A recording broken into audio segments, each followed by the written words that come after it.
वाटाणे आपण शिजवून घेणार आहोत, पण याला एक 70-80% शिजवायचं आहे आपल्याला, पूर्णपणे शिजवायचं नाही. तर पॅटीसाठी असेच वाटाणे शिजवायचे असतात. आज रविवार आहे, तर मी नाश्त्यासाठी आज मी मटार पॅटीस बनवते.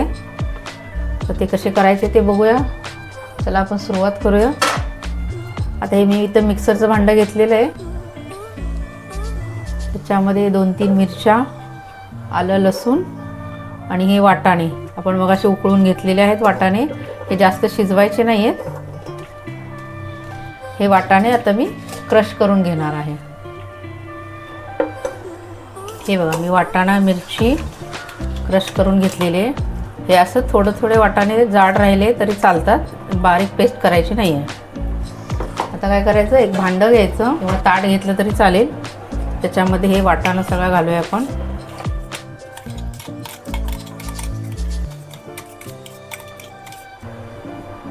वाटाणा हा अर्धा बटाटा घेतलाय, हा असा हाताने कुस्करून घालायचा.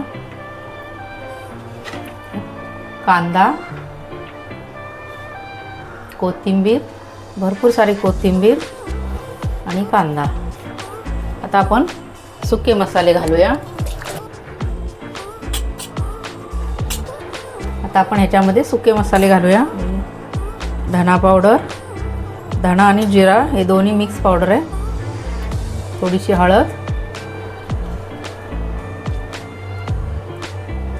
लिंबू पिळायचा, थोडी अर्धा चमचा साखर.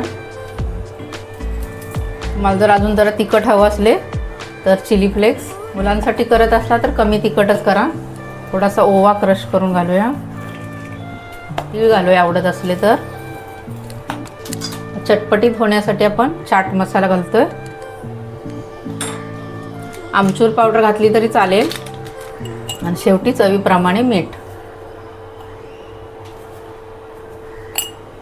आणि बाइंडिंगसाठी आपण ब्रेड क्रम घालतोय थोडासा. तर कॉर्नफ्लॉवर घालायची गरज नाही. जर आपण हे मिक्स करूया, जर आपल्याला वाटलं की टिक्की व्यवस्थित जमत नाही आहे तर आपण कॉर्नफ्लॉवर घालणार आहोत. तर ब्रेड क्रम आपण वापरलेला आहे. जर तुमच्याकडे कॉर्नफ्लॉवर नसेल तर तुम्ही तांदळाचं पीठ वापरा. मी थोडंसं घालते कॉर्नफ्लॉवर, 1 चमचा कॉर्नफ्लॉवर. आता हे सगळं आपण हातानेच मिक्स करून घेऊया. बटाट्याच्या फोडी आहेत ते मोडून घ्यायच्या. तुम्ही वाटाणा हा कच्चा घेतला, कच्चा मिक्सरमध्ये फिरवला तरी चालेल. पण मला वाटतं जरा शिजवून घेतल्यामुळं काय होतं, त्याचा उग्रासपणा असतो तो निघून जातो. नाही बघा, आता आपल्याला अजून टिक्की आता ही होती का बघूया आपण.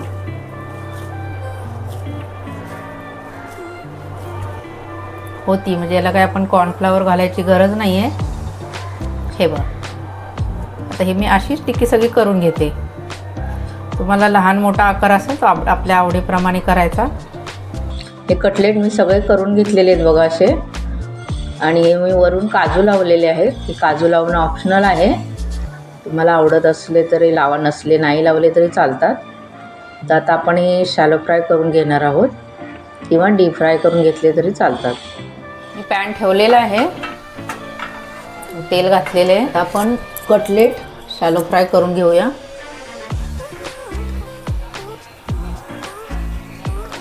गॅस हळूच ठेवायचा.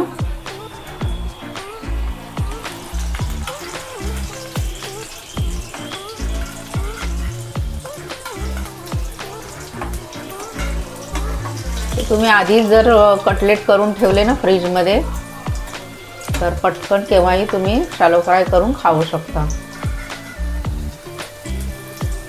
हे कोरडे सुद्धा असेच खाऊ शकता. याला चटणी सॉसची काही गरज नाही. आपण सगळे मसाले तिखट वगैरे घातलेले त्यामुळं हे कोरडे सुद्धा असे टेस्टी लागतात. गोल्डन ब्राऊन कुरकुरीत होईपर्यंत आपण हे शॅलो फ्राय करून घेणार आहोत. कलर मस्त आलेला आहे. आपले कटलेट तयार झालेले आहेत. मी आता हे सगळे कटलेट असेच तळून घेते. हे बघा.